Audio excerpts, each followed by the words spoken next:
welcome to Millennium News Hour. I am Tanziba Naurin.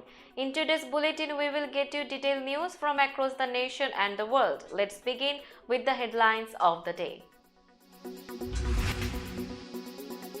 EPA awarding nearly $1 billion to schools for electric buses.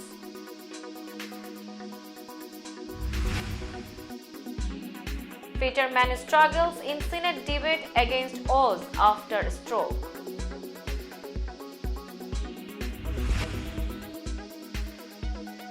Biden suits get mixed results for Missouri Senate candidate.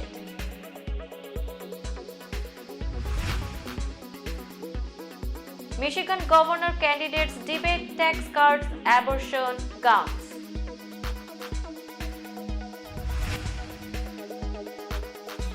Crime, Trump center stage in Seoul, New York governor's debate.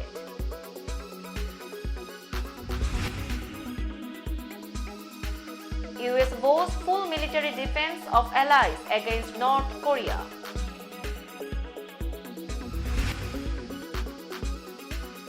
Florida team captures 28 Burmese pythons, gets top prize.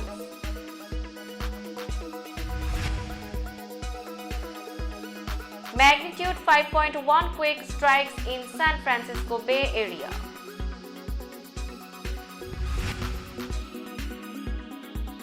UK leader Sunak faces opposition in parliament for first time.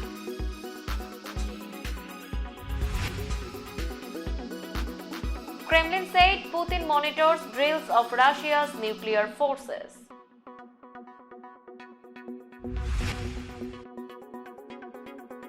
Russia fires rockets at Ukraine, renews dirty bomb claims.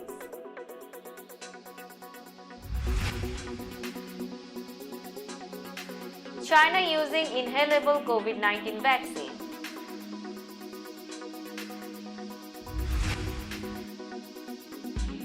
Dome fire at a school for the blind kills 11 girls in Uganda.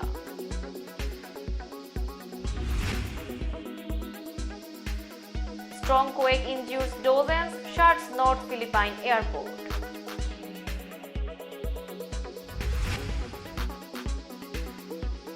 Iran protesters rally to mark 40 days since Amini's death.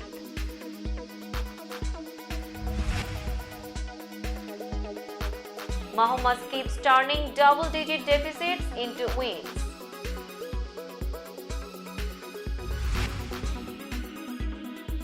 And Ronaldo returning to Manchester United squad for Europa League game.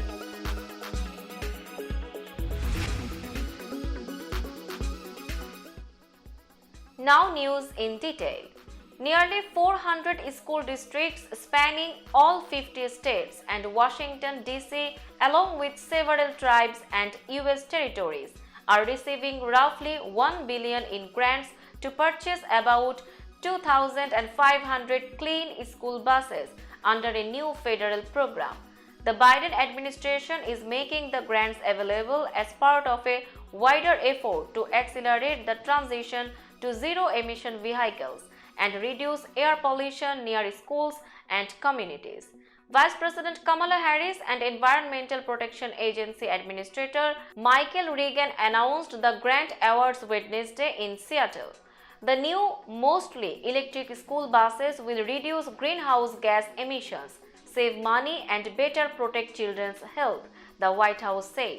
As many as 25 million children ride familiar yellow school buses each school day and will have a healthier future with a cleaner fleet, Regan said. This is just the beginning of our work to reduce climate pollution and ensure the clean, breathable air that all our children deserve, he said. Only about 1% of the nation's 480,000 school buses were electric as of last year, but the push to abandon traditional diesel buses has gained momentum in recent years. Money for the new purchases is available under the Federal Clean School Bus Program, which includes $5 billion from the bipartisan infrastructure law President Joe Biden signed last year. More than 5 months after experiencing a stroke, Pennsylvania Democrat John Fetterman struggled at times to explain his positions and often spoke haltingly throughout a highly anticipated debate Tuesday against Republican Dr. Mehmet Oz as they vie for a critical Senate seat. In the opening minutes of the debate, Fetterman addressed what he called the elephant in the room. "I had a stroke. He has never let me forget that," Fetterman said of Oz, who has persistently questioned his ability to serve in the Senate. "And I might miss some words during this debate. Much two words together, but it knocked me down and I am going to keep coming back up." When pressed to release his medical records later in the debate, he refused to commit. Oz, a celebrity heart surgeon, ignored his opponent's health challenges throughout the debate, instead focusing on Fetterman's policies on immigration and crime and his support for President Joe Biden.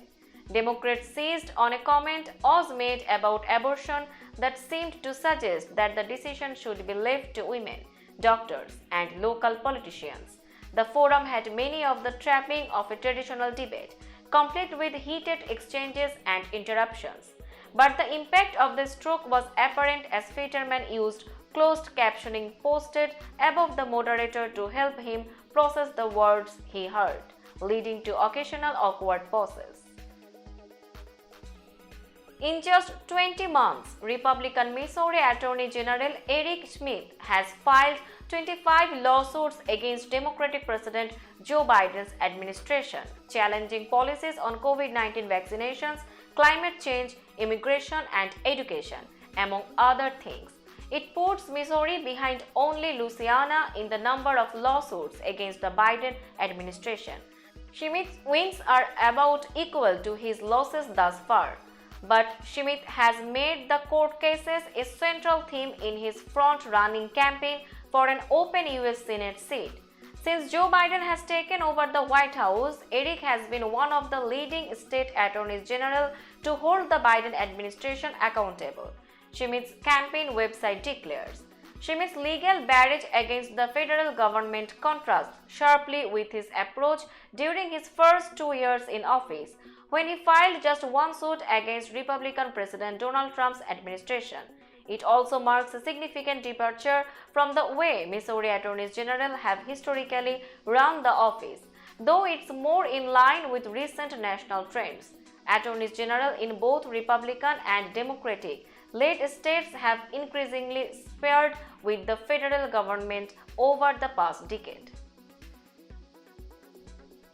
Michigan Governor Gretchen Whitmer accused Republican challenger Tudor Dixon on Tuesday of stoking violence and pushing conspiracy theories meant to divide people, while Dixon said voters have felt the pain of the Democrats' failures and you deserve better. Dixon, a former businesswoman and conservative commentator endorsed by former President Donald Trump, is hoping a late surge of support will help her unseat the first-term incumbent Democrat, who has had a multi-million-dollar fundraising advantage. Whitmer and fellow Democrats spent months pummeling Dixon with ads before the Republican and her supporters, including the family of former Education Secretary Betsy DeVos, responded.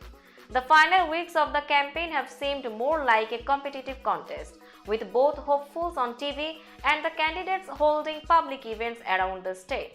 "We always knew that this would be a close race," Whitmer told reporters after the debate. "This is a great state, but it's a divided state at times. I take no person, no vote, or no community for granted." Tuesday's debate was the final meeting before the November election. Sparring over crime, abortion, and the deadly U.S. Capitol insurrection took center stage Tuesday as New York Governor Kathy Hochul faced her Republican challenger, U.S. Representative Lee Zeldin, in the campaign's only televised gubernatorial debate. Hochul blasted Zeldin's past support for abortion restrictions and for former President Donald Trump, while Zeldin vowed to repeal liberal criminal justice reforms and criticized Hochul's push to send millions to abortion providers to expand access for a predicted surge in out-of-state patients. Hochul labeled Zeldin an election denier and climate change denier as she tried to link him to Trump, who enjoyed little support in New York. In Lee Zeldin's world, you overthrow the results of elections you don't agree with, Ho Chul said. Zeldin voted against certifying the 2020 presidential election results in Arizona and Pennsylvania. Trump's false claims of 2020 presidential election fraud transformed into marching orders that summoned supporters to Washington, D.C., and they then stormed the Capitol on January 6, 2021, seeking to violently block Democrat Joe Biden's victory. When asked by a debate moderator if he would vote against certifying the results again, Zeldin didn't directly say yes or no. He instead said he wanted to focus on the future and fight to institute voter ID laws to protect election integrity. On the other hand, Zeldin on Tuesday charged Ho Chul with failing to take seriously the concerns of New Yorkers about crimes on subways and hate crimes against Jewish and Asian American communities. He also argued that liberal opposition to natural gas extraction and new pipelines in New York is hurting the state's economy.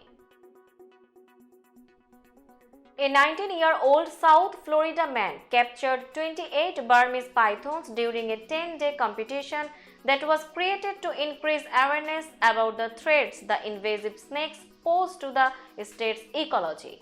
Matthew Concepcion was among the 1,000 participants from 32 states, Canada and Latvia who participated in the annual challenge, which removed 231 of the unwanted pythons, the Florida Fish and Wildlife Conservation Commission said in a news release.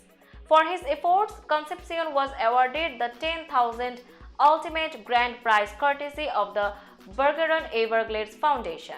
Dustin Crum won a $1,500 grand prize for removing the longest python at just over 11 feet. Earlier this year, a team of biologists hauled in the heaviest Burmese python ever captured in Florida.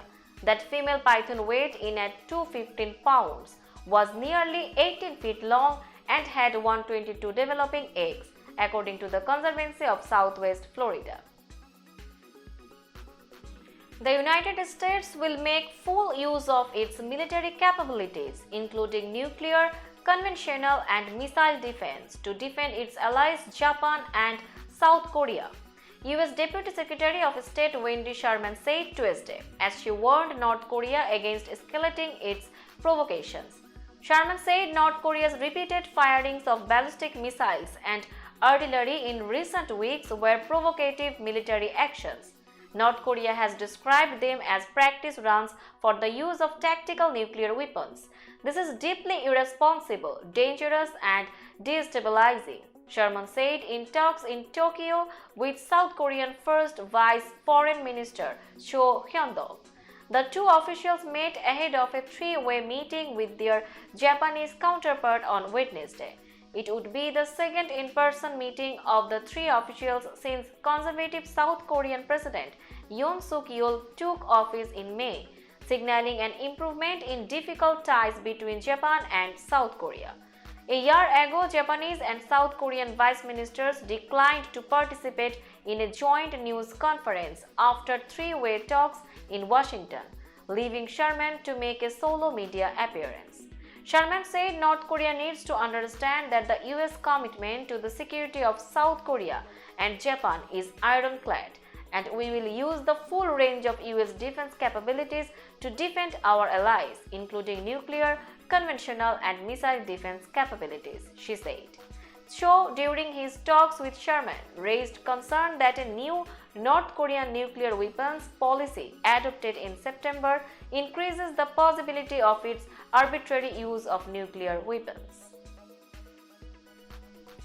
A magnitude 5.1 earthquake rattled the San Francisco Bay Area on Tuesday, causing delays of some commuter trains. There were no immediate reports of damage or injuries. The U.S. Geological Survey said the 11:42 a.m. quake was centered 12 miles east of San Jose at a depth of about 4 miles.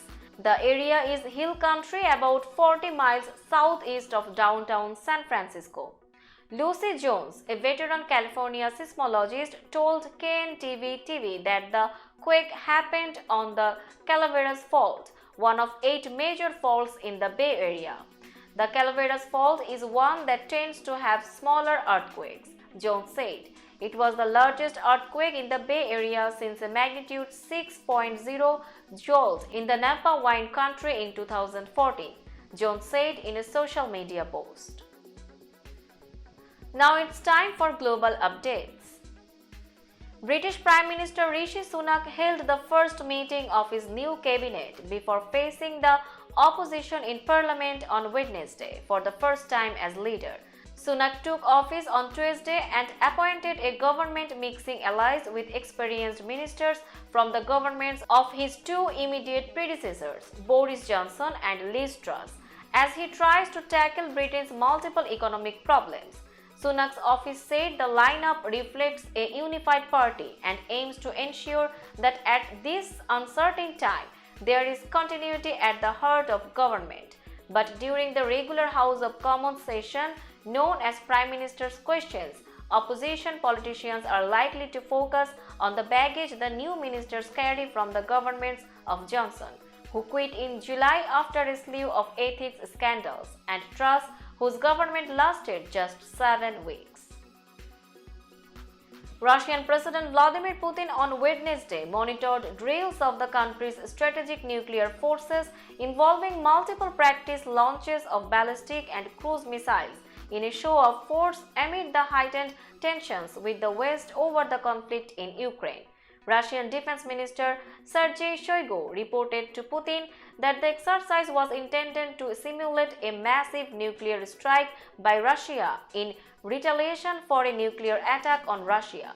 The maneuvers followed Putin's warning about his readiness to use all means available to fend off attacks on Russia's territory, in a clear reference to the country's nuclear arsenals.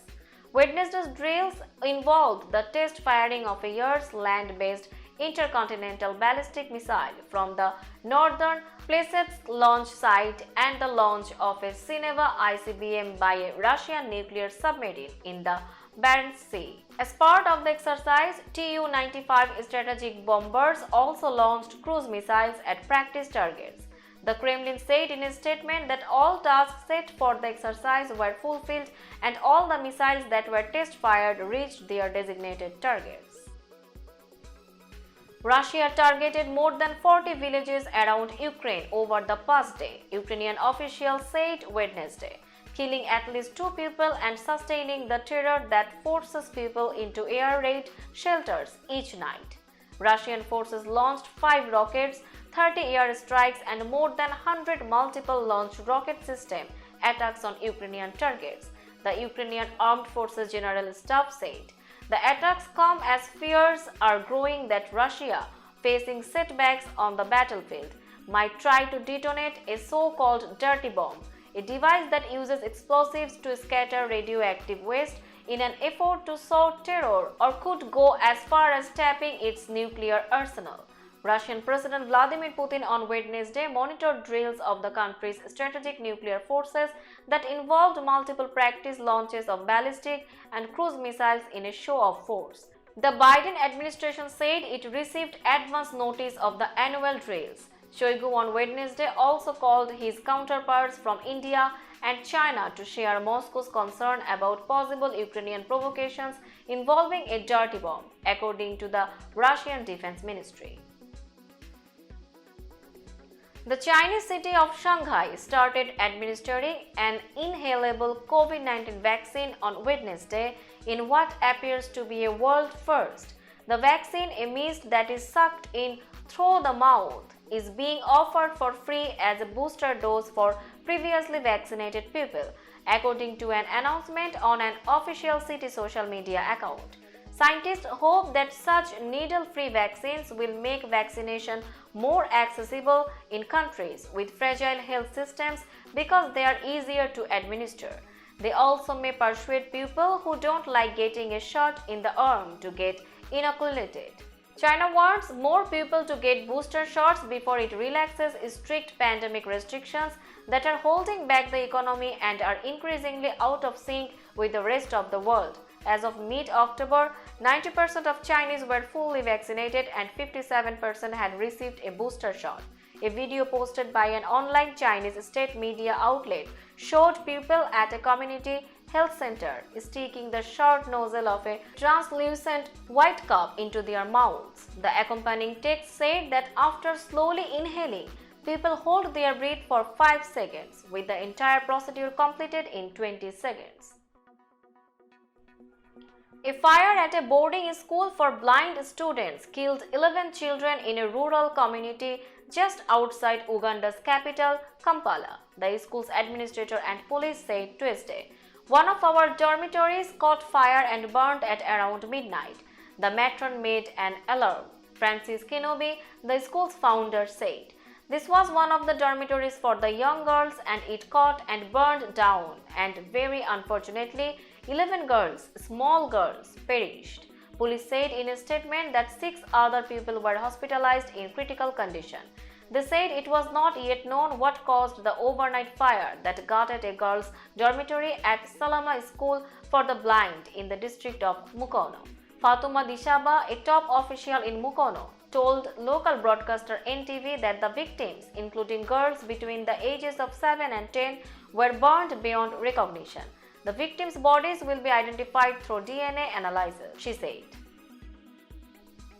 A strong earthquake rocked a large swath of the northern Philippines, injuring at least 36 people and forcing the closure of an international airport and the evacuation of patients in a hospital, officials said Wednesday. The Philippine Institute of Volcanology and Seismology said Tuesday night's magnitude 6.4 quake, which was set off by movement of a local fault, was centered 9 kilometers northwest of Lagayan town in Abra province at a depth of 11 kilometers. The US Tsunami Warning System said no warning or advisory was issued. The quake was felt across a wide area of the main northern Luzon region, including in some parts of metropolitan Manila, more than 400 kilometers south of Abra. At least 10 people received mostly minor injuries in Abra, mainly from falling debris, and 26 others were injured in Ilocos Norte, the home province of President Ferdinand Marcos Jr. The international airport in Ilocos Norte's capital city of Laoag was closed Wednesday due to remagi from the quake, and at least 2 domestic flights were cancelled, officials said. Hundreds of protesters poured into the streets of a northwestern Iranian city on Wednesday to mark the watershed 40 days since the death in custody of 22-year-old Mahsa Amini, whose tragedy sparked Iran's biggest anti-government movement in over a decade. Deaths are commemorated in Shia Islam, as in many other traditions, again 40 days later, typically with an outpouring of grief. In Amini's Kurdish hometown of Sakej, the birthplace of the nationwide unrest now roiling Iran, crowds snaked through the local cemetery and thronged her grave. Death to the dictator, protesters cried, according to video footage that corresponds with known features of the city and Aichi cemetery. Women ripped off their headscarves or hijabs and waved them above their heads. Other videos showed a massive procession making its way along a highway and through a dusty field toward Amini's grave. There were reports of road closures in the area. Now a look of today's sports stories.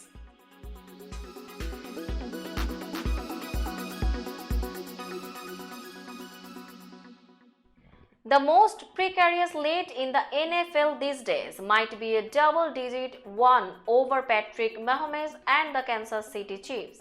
Mahomes engineered his 12th comeback from a deficit of at least 10 points in the past 4 seasons on Sunday, when the Chiefs rallied for a 44-23 victory over the San Francisco 49ers after falling behind 10-0 in the first quarter. The Chiefs have won 12 of 17 games since the start of 2019, with Mahomes at quarterback after falling behind by at least 10 points, including all 3 games in the 2019 postseason.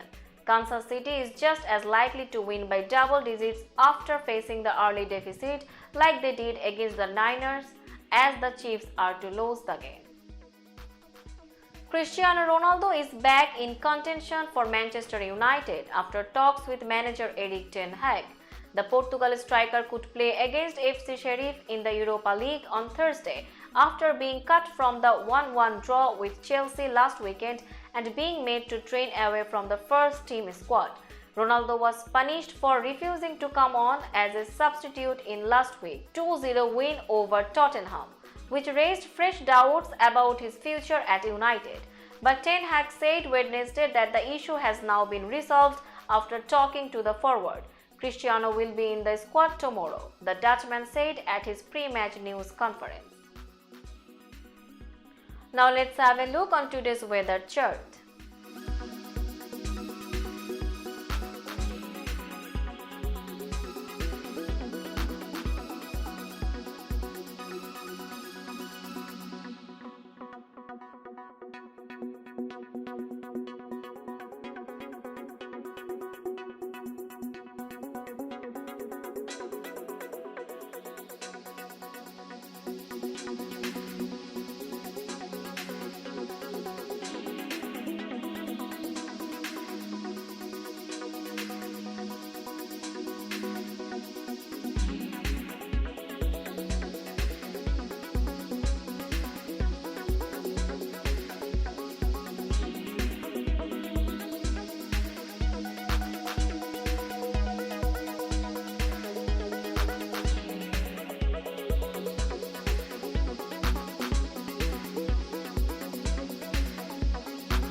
That's all in today's news. Keep watching Millennium News 24 for latest updates. Millennium TV USA and Millennium News 24 network is transmitted and available to be watched free for all at TVs such as Sony, Samsung, LG, Roku TV, Amazon TV and Apple TV. And also in all European countries and Australia available with Sky Network, Worldwide Jago TV, Radiant IPTV, Worldwide Jago BD Network and Horizon Satellite globally. Stay connected with us for all types of informative and entertainment programs. Thank you.